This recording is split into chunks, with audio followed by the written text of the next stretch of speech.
É muito difícil perder. É difícil perder quando você quer ser cada vez mais competitivo e quando você veste a camisa do Vasco. Mas, infelizmente, são coisas que acontecem. Amanhã, outro dia, continuar trabalhando para elevar o nível e buscar resultados positivos. O resultado põe fim a uma invencibilidade de 6 meses. A última vez que o Vasco perdeu jogando aqui em São Januário foi em outubro de 2022, pela Série B do Campeonato Brasileiro.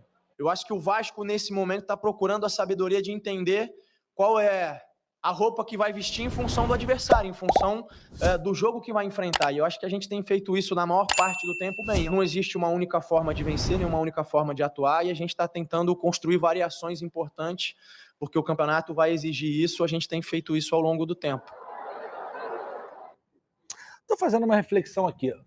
Você já fez aquelas licenças lá da CBF de treinadores? Fez, né? É o time que tem que vestir a roupa de acordo com o adversário, ou o time tem que ter 2 ou 3 formas de jogo e ir com aquela forma... Quer dizer, eu não sei, eu estou meio perdido. Mas eu achei interessante a fala do Barbieri em relação ao que o time ainda não entendeu. Quando o time joga contra uma grande equipe, que é o Palmeiras, que é o Atlético Mineiro, se concentra muito mais. O que eu entendi é que o time se concentra muito mais, se prepara muito mais para isso, e aí evita que dê espaço para o adversário criar algumas situações. Agora, 2 situações. O time jogou diferente nessas 2 partidas, né? Atlético Mineiro e Palmeiras. Por quê? Jogou mais defensivo, atrás, e tentando sair mais rápido no contra-ataque, e definiu logo o jogo no começo do jogo. Aí fez os gols, beleza. E aí depois recuou. Depois que fez os gols, recuou. Aí tomou pressão, e aí até contra o Palmeiras sofreu o gol, né? Agora, contra o Bahia, teve que propor o jogo, teve que ficar mais com a posse de bola. E aí foi onde que o time não conseguiu entender como aproveitar o espaço que o Bahia deixava. Porque o Bahia fez uma pressão média no primeiro tempo, aquela pressão no meio-campo, evitando que o Vasco ficasse com a bola dentro do campo ofensivo. E depois ele baixou as linhas totalmente, depois que ele fez o gol com o Tassiano, que para mim foi um grande destaque desse jogo, que comandou o meio-campo, conduzindo ela com velocidade e às vezes controlando a posse de bola. E o Jacaré, o lateral direito ali, ó, baita jogador, que era um desafogo. Tá jogando muita bola. Tá jogando Desde demais. a Série B. Que exatamente, que é um desafogo. Agora, o Vasco, o potencial do Vasco, que seria ali o Peck, que não estava no grande momento, o próprio Alex Teixeira, que não fez uma grande partida, e aí você não conseguia atacar o espaço do adversário, não conseguia criar com tanta facilidade. O Vasco jogou 30 minutos muito bem, 30 minutos. Comandou as ações todas do primeiro tempo, principalmente nos 30 minutos iniciais. Depois o time baixou a intensidade de jogo, aí o Bahia foi controlando e conseguiu fazer o gol. Depois que conseguiu fazer o gol, aí veio um pouco daquela pressão lá de cima, que aí são poucos os jogadores que conseguem controlar isso. Ainda mais São Januário. Ainda mais São Januário, que é lotado, que é o Caldeirão. muito E aí difícil. os jogadores não conseguiam jogar. As substituições que o Barbieri fez não surtiu efeito. E aí acabou que o time não conseguiu, né, o empate nem a vitória, e acabou sofrendo a derrota. Nando, o Vasco jogou com 3 volantes ali no primeiro tempo, voltou assim, o pessoal vaiou, e mesmo assim o Bahia chegou consideravelmente, bastante, para um time com uma formação, aspas, tá? Pô, você tem 2 laterais, 2 zagueiros, 3 volantes. Foi muito espaço, cara. Eu chamaria diferente. Eu acho que eu gosto de falar 3 meio-campos. Por quê?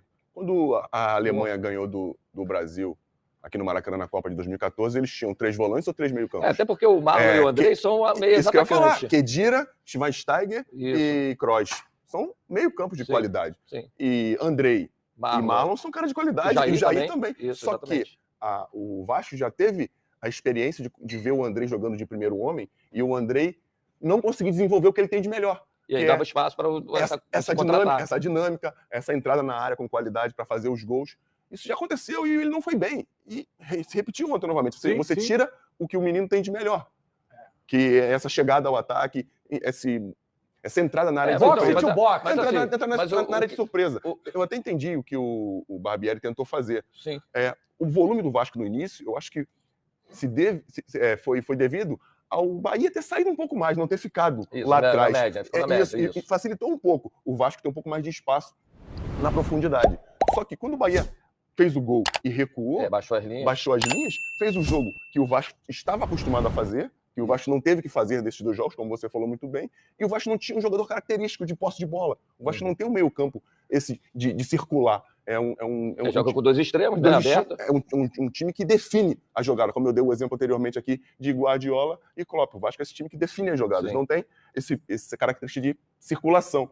E não tem esse jogador. Acho que o Vasco não tem esse jogador característico. O Aureliano seria, mas ele entrou como ponta, né? Entrou aberto pela direita. Jovem, não tá com ritmo de jogo. Isso. É bom jogador, mas precisa... Se ele entra no corredor central, ali por dentro, na frente desses dois volantes, de repente, ele teria um passe melhor, mais agudo. Até com a entrada do Eric Marcos, seria legal, mas deixar o Peck do lado esquerdo, né? Do lado direito. Porque o lado forte do Peck é do lado direito e traz por dentro. E o Orelhano por dentro ali, de repente, fazia a circulação melhor, um passe mais agudo, isso. E às vezes até o Marlon, que quando começou muito bem jogando do lado. Sim, ele apareceu no Vasco jogando do lado. E ele vindo por dentro é onde está um pouco mais congestionado. E o time não rendeu, né? Aproveitando melhor entre o terceiro zagueiro pela direita e o próprio Jacaré, podia ser um lugar legal para o Marlon poder atuar. Será que o Vasco não está precisando desse meia articulador, desse cara mais experiente que vinha para dar um pouco mais de segurança? Antes era o Nenê, né? Ele se aposentou, ficou um malacu. Foi pro Juventude. Se aposentou do Vasco, foi pro Juventude. Verdade, Nenê, te aposentei, passa. Não, foi pro Juventude. Não. E será que não precisa desse cara? Bom, até para dar um pouco mais de segurança para os moleques que estão entrando. Assim, se você vai ter jogo que o Vasco vai ter que propor o jogo. Então você tem que ter esse cara da circulação, que consiga controlar mais a posse de bola, consiga mais... permanecer com a posse, não pegar a posse e acelerar, porque como o time do Vasco tem momentos que joga atrás e sai rápido no contra-ataque, foi o que o Bahia fez. Trouxe o Vasco para dentro do seu campo, atraiu e fez com que saísse um contra-ataque. Só 2 jogadores para fazer essa jogada, aproximação do terceiro. Quanto do Vasco tinha? Teve sorte lá.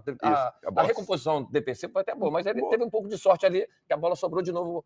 Sem sorte, não atravessa. Não, gente, lógico. A intensidade do Vasco foi interessante. Conclua, porque eu preciso... Vai. A intensidade foi interessante. Só que todo mundo que vier para São Januário vai jogar desse jeito. É time grande. Lógico. O Vasco tem que criar soluções para isso. Mas sabe qual a parte boa? Crisão ensinou pra gente lá em 2004 no Flamengo. O futebol te dá a oportunidade, alguns dias depois, de mudar todo o cenário. Sim, lógico. Sábado tem clássico.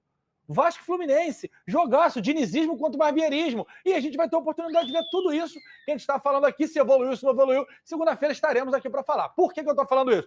Porque o Bigode de Nescau está ao vivo para falar de Copa do Brasil. O nosso Bigode de Nescau vai entrar da... Não veio hoje, foi para a rua, entrou ao vivo.